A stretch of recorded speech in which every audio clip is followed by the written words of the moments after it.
Ozempic, killing it, and it requires injecting, which is a big reason that people wouldn't want to do it. Now maybe a pill. Is there any downside? And there's another pill that's still in the trial phase that they say rivals bariatric surgery, an average of 25% of body weight lost on this pill. Holy cow. And then there's a third one. You take a statin. Do they want you to take a statin, but you're worried about the side effects? Now there could be a new thing that doesn't hurt you the way statins do, but is it worth it? Now, those are the easy questions. The hard part, the answers. NewsNation's medical contributor, Dr. Dave Montgomery. Doctor, always a pleasure. Good to see you. So let's start with the Ozempic pill. Injection, scary. Pill, not scary. Is there anything that comes along with the pill that people would want to consider and why to take it or not take it? Yeah. Hey, Chris. So, the bottom line here is that 1 in 4 people, the CDC says, has a needle phobia. Mm-hmm. Imagine that. Those people aren't lined up for the injections right now. So they're not in this big swarm of people taking it. When this pill becomes approved by the FDA, once they sort of look at this new data that's out, it's going to be available to many more people. And we talked about this last time. That means the side effects, right? We just scale up on the side effects and many more people are going to go into ERs across the country. We've got to be really careful as providers prescribing this, that we do surveillance on the patients to minimize the burden on the healthcare system. Now, think about this. Obesity, about 1/3 of the population has it.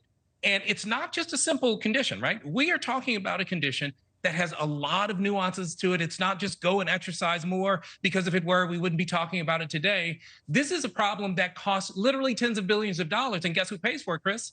You and me. Yeah. It is one of the things that burdens the healthcare system. I think that this is actually a really good way to reduce that risk on the healthcare system. Well, look, I mean, we can talk about it forever, but there is a behavioral component to obesity for a lot of people. Some it isn't. They have hormone problems. They have endocrine system problems where they can't regulate their weight the same way. But we definitely do have some discipline issues in our society as well. And we're finding some treats. This retatrutide, I don't know how to say it, but I'm sure it's going to have some catchy name once they get it through the trials. How can you lose 24% of your body weight, the equivalent of 58 pounds based on the average person in the trial, from a pill, and that's going to be okay? Yeah. This is one of the things that just came out in the ADA association meetings, and it's an injection similar to the ones that we've been talking about. But this stuff is just going through iterative improvements. The first GLP was released in the early 2000s. You and I talked about that. Now they're sort of learning more and more about it.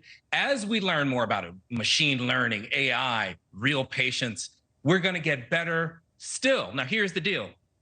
You're losing all that weight, but you and I are going to sit and say, at what cost? Right. At what cost? Is there going to be more side effects? And if there are, we really have to be really careful. Is it the same thing as Ozempic? Is it like the same kind of drug? So it's the same class. There are 3 components to this. The last one, the retatrutide or retatrutide, however you want to say it. There is the GLP part of it. Then there's something called GIP.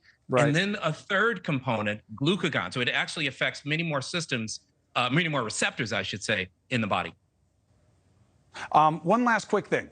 We'll talk about this more as it comes out, because it's just a study. This bempedoic acid. A lot of guys like me, you start to get older, they look at your cholesterol, they say, hey, let's just put you on a statin. Then you do a little research and there's side effects. I don't want to be on the statin. Now they say this will be an alternative. You say no. Why? Well, so I wouldn't say no, sort of in the black and white sense. I think that the statins are still, based on decades of data, are still the gold standard. When people can't or don't want to take statins, we now have options. We don't just say, okay, yeah, go have a heart attack because you don't want to be on a statin.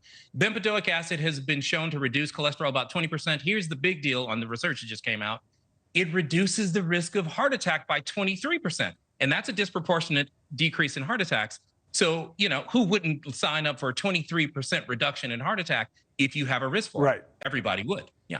Hey, thank you for watching. Please go to newsnationnow.com, newsnationnow.com, And you can find NewsNation on your television provider. And don't forget to click the red subscribe button down below. Then you will get more of NewsNation's fact-driven coverage.